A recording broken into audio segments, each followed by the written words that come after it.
Here we're moving into shoulder in down the rail, just like we did shoulder in on the circle.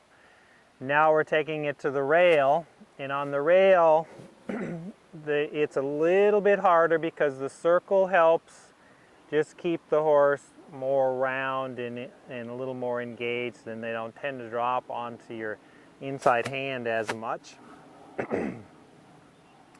So with going down the rail, again, we have the outside rein, connect the outside rein, bring it down to the shoulders. I'm going to grab the inside rein, either the bit or have a short piece of the rein here, and then we're just going to get some forward.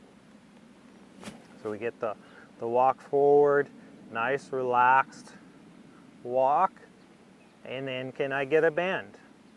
Can I ask her to flex her head and neck to me? Keeping the walk because she's kind of dying a little bit. And so that's not bad there. Now I'm going to, after the corner, then I'll ask her to move her hind end over. So just because we're moving on into more and more pieces doesn't mean I'm going to sacrifice the other pieces. So I want to get a nice forward walk. She stays relaxed in the neck, bend in the neck, and then I can ask for her to move her hind end away from me to get the angle. So the two parts of the shoulder in is bend and angle. The bend's away from the direction of travel, and the angle is how far do you move the hind end or the front end over, where they're going laterally.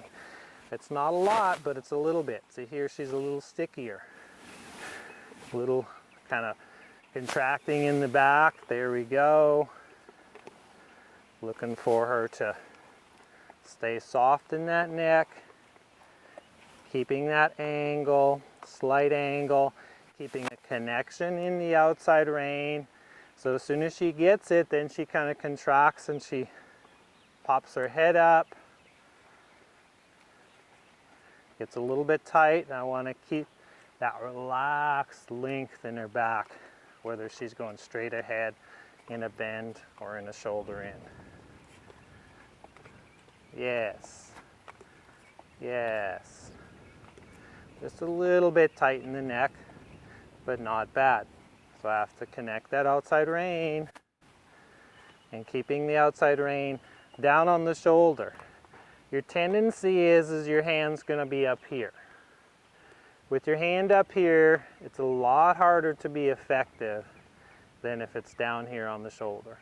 And again, you want to try to keep the rein back as much as you can.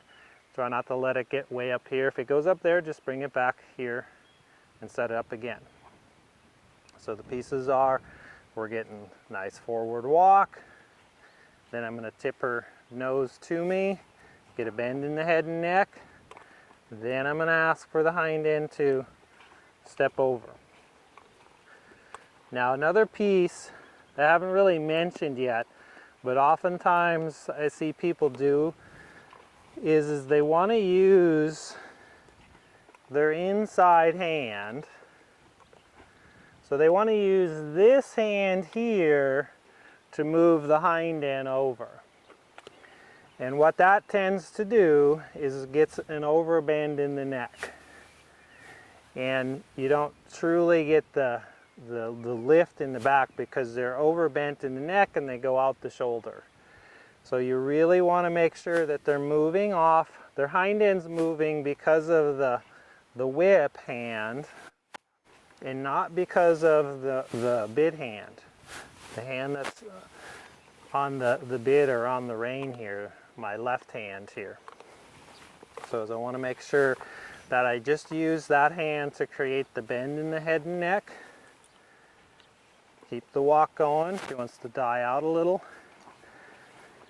There. And then I use my whip hand and outside rein to get the angle. Yes. I'd like for her to stay a little, there we go. There we go. That's what we're looking for, because she relaxed into it. She got a bit tight, and she started just to kind of let go, lengthen, and then start to get long in that stride. So that was nice. We'll change directions here, change sides,